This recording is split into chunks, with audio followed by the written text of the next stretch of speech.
Vous avez vu ça s'est passé hier après-midi en point de presse. Québec qui a décidé d'assouplir les critères de l'aide médicale à mourir. En fait, on s'ajuste à la décision d'un tribunal dans l'affaire Gladue là, et de son autre compatriote, deux personnes qui demandaient à ce qu'on élargisse les critères de l'aide médicale à mourir, qu'on enlève celui de fin prévisible finalement, parce que ce sont des personnes qui souffrent de graves maladies, ce sont des maladies dégénératives, mais il n'y a pas l'aspect de mort imminente dans leur cas.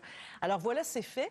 On ne changera pas la loi au Québec, par exemple. On suspend finalement un de ce critère, un article qui était restrictif.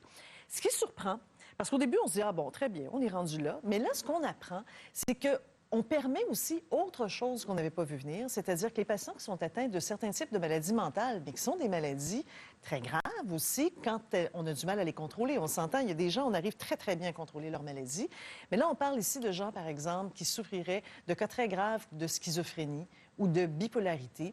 On leur autoriserait aussi l'aide médicale à mourir sans ce fameux critère de mort imminente ici. Là, ça soulève toutes sortes de questions sur la notion de la valeur de consentement de quelqu'un qui en fait la demande. Est-ce qu'elle est complètement consciente ou pas? Est-ce qu'elle fait l'objet d'une grave dépression, donc sa vision, son jugement est un peu teinté ou pas? Vous voyez le genre de questions qu'on peut se poser là-dedans. Il y a des gens qui s'inquiètent aussi, qui se disent, il y a peut-être des gens qu'on aurait pu traiter, puis on les sortirait de cet état d'esprit-là. Bref, Véronique Yvon, la fameuse députée là, qui a pris ça à bras-le-corps, tout le concept d'aide médicale à mourir dans une approche transpartisane, elle aussi, elle s'interroge. On écoute un extrait. C'est légitime de se poser cette question-là et de se dire que est-ce qu'il devrait y avoir discrimination entre maladie physique et maladie mentale? Mais ça prend un débat. Il faut avoir des experts qui vont venir nous dire est-ce qu'il y en a beaucoup de situations de maladies mentales qui sont totalement sans issue? C'est une grave question ici qui est soulevée. Je ne pense pas qu'il y a personne autour de la table qui ait une réponse en ce moment à fournir. Non. Mais Mme Yvon, elle dit, il faut qu'on poursuive dans un débat parlementaire, il faut que les élus, il faut qu'on se donne du temps, finalement. Bien, en fait, il y a deux aspects. Sur l'aspect du temps, il faut dire que dans ce cas-ci, contrairement à quand la première loi a été adoptée, là, le Québec, comme le fédéral, est dans une démarche où ils doivent répondre à un jugement de la Cour. Alors ça aussi, ça fait que l'échéancier, de la pression est plus forte, mais tu peux aussi demander des prolongations. On a, avec raison, on s'est félicité au Québec de la démarche parce que c'était transpartisan et tout ça. Mais l'élément transpartisan, pour moi, ce qui était fort, c'était parce que c'était comme public. On sentait qu'il y avait une consultation, une certaine transparence. Ouais. On a vu par des témoignages des élus de différents partis politiques évoluer, ce qui a fait que la population a évolué. Le problème avec la démarche du gouvernement actuellement, c'est que contrairement à dire qu'on va faire, puis tu peux le faire sur un échéancier, on va faire ça, on pense qu'on pourrait aller vers ces orientations 1, 2, 3, mais on veut en jaser, on veut voir à la caméra tel spécialiste, je ne connais pas, là, pour venir nous donner une idée pour qu'on puisse faire une tête. Ça aussi, ça nous aide dans cette réflexion-là. De dire qu'on va donner le mandat au Collège des médecins, puis c'est rien de personnel contre le Collège des médecins, le mandat de nous donner comme les paramètres, les sauvegardes de comment ça se fait. Ça aussi, ça fait en sorte qu'on se dit, mais là, comment ça va se passer? Ça met un doute dans l'esprit des gens. Ça m'a étonné que le gouvernement souhaite pas continuer cette démarche-là. On dit transpartisan, mais plus parlementaire, en fait. Parlementaire, mais même et public, surtout plus public. Ça peut se faire. C'est pas obligé de se faire en commission parlementaire, là, mais il faut absolument, si on veut garder cette espèce de consensus, puis c'est pas arrivé, on oublie ça, là, c'est pas arrivé comme ça. C'est arrivé avec le temps, c'est arrivé parce qu'on a consulté les gens.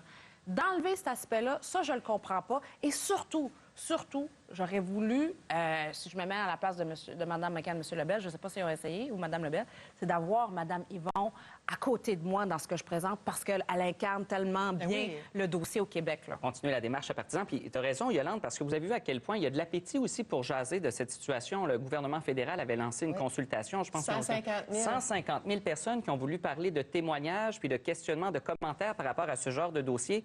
Moi, je suis d'accord sur le fait que le gouvernement du Québec gagnerait à essayer de garder public ce genre de démarche.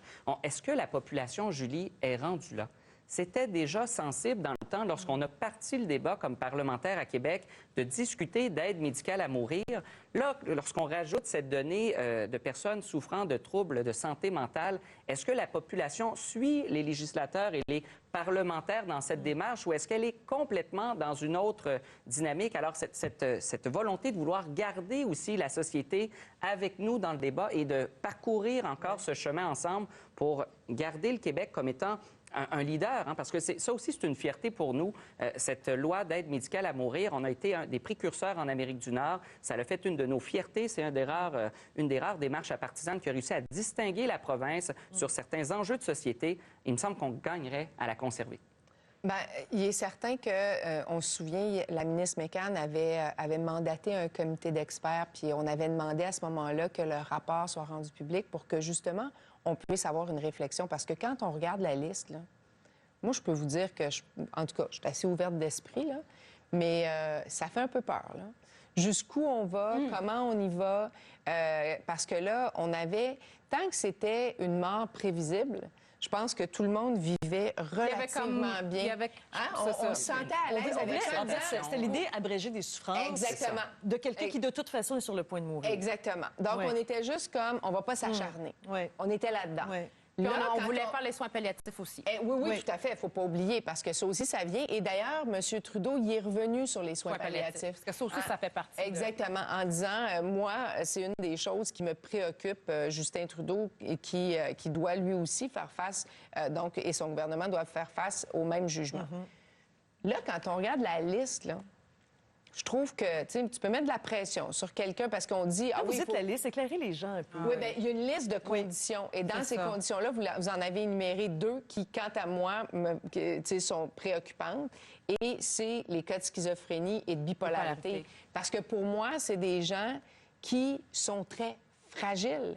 Et à quel moment on parvient à décider que cette personne-là est apte à consentir? Alors, le fameux où on trace la ligne. Exactement. Voilà. Puis là, il y a des gens, je sais qu'il y a des gens qui parlaient même, parce qu'en Europe, c'est discuté, puis je pense qu'il y a des pays qui sont déjà rendus là, qui permettent à des enfants de consentir. Là, on parle d'adultes seulement, mais d'adultes vulnérables qui peuvent demander beaucoup à des proches aidants. Moi, je trouve qu'on a besoin d'en jaser un peu, là. On a besoin de laisser un peu retomber. D'autant plus qu'il y a un danger. Il y a vraiment un danger, parce que c'est vraiment extraordinaire ce qu'on a réussi à faire au Québec. Puis je reviens à ce que... Puis je pense que c'est Justin Trudeau qui disait ça. À chaque fois qu'il parle de cet enjeu-là, c'est toujours trouver l'équilibre en protéger les gens vulnérables, mais aussi d'assurer que les gens puissent exercer leurs droits.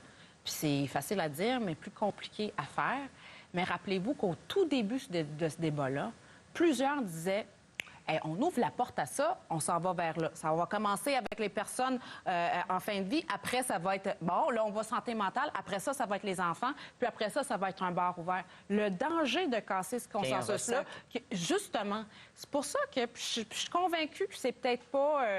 c'est peut-être pour des raisons juridiques, je sais pas, j'ai pas vraiment compris, puis j'ai écouté Mme McCann, pourquoi on a senti que c'est la meilleure démarche pour aller faire ça. Pas sur le constat, je suis même pas capable de vous dire que c'est bon ou mauvais, je suis juste un peu sous le choc. Ça me semble, pour des raisons de consentement comme Marie, exagéré, mais il faut être responsable puis être à l'écoute de ce que les gens vont nous dire, puis je suis prête à ça, mais vous me dites, le gouvernement, mon gouvernement me dit non, on s'en va vers ça. Je pense que les Québécois sont rendus là. On avance. Alors, ce que je comprends de vous trois, parce que vraiment, là, vous le dites chacun dans vos mots, mais on s'en va un peu au même endroit. Vous dites, ça prend une discussion publique. Ça prend une discussion élargie, pas juste des politiciens, pas juste le conseil, le collège des médecins, mais ça prend une discussion ouverte à tout le monde pour qu'on ait le temps de réfléchir à ça, puis qu'on comprenne bien les paramètres. Parce que la fameuse ligne, là, c'est quoi la différence entre quelqu'un qui est en dépression, puis avec un bon encadrement, elle va remonter, ou quelqu'un qui est en dépression, mais qui va rester cristallisé dans un état de détresse mentale à un point tel où on se dit c'est un geste humain de compassion de lui permettre de mettre fin à ses jours. Vous voyez le genre de questions? C'est tellement... Et qui va facile. faire le constat? Ben voilà. Alors, puis Mme McCann disait, pour le consentement, vous savez, il faut en parler avec Oui. 2 médecins. Elle dit, on rajouterait un médecin psychiatre qui va évaluer ça, mais un médecin psychiatre... Imaginez le fardeau pour le médecin psychiatre. Non, mais c'est ça. Puis là, les médecins commencent à adhérer. Ça n'a pas été facile. ça aussi. Ouais. Ça n'a pas été facile Ouais. pour les médecins. Puis je pense qu'avec la prévisibilité d'une fin de vie, les médecins commençaient à adhérer parce qu'il y en avait certains qui étaient en faveur, d'autres contre. Là, on rajoute un fardeau supplémentaire. Ça se fait pas toute seule, ça. Ça prend un moment, puis on a un comité, un conseil qui existe là, justement pour gérer cette loi-là. En tout cas, j'ai l'impression qu'on va vite en affaires. Bon, tu sais. oui. Alors, c'était un sujet complexe.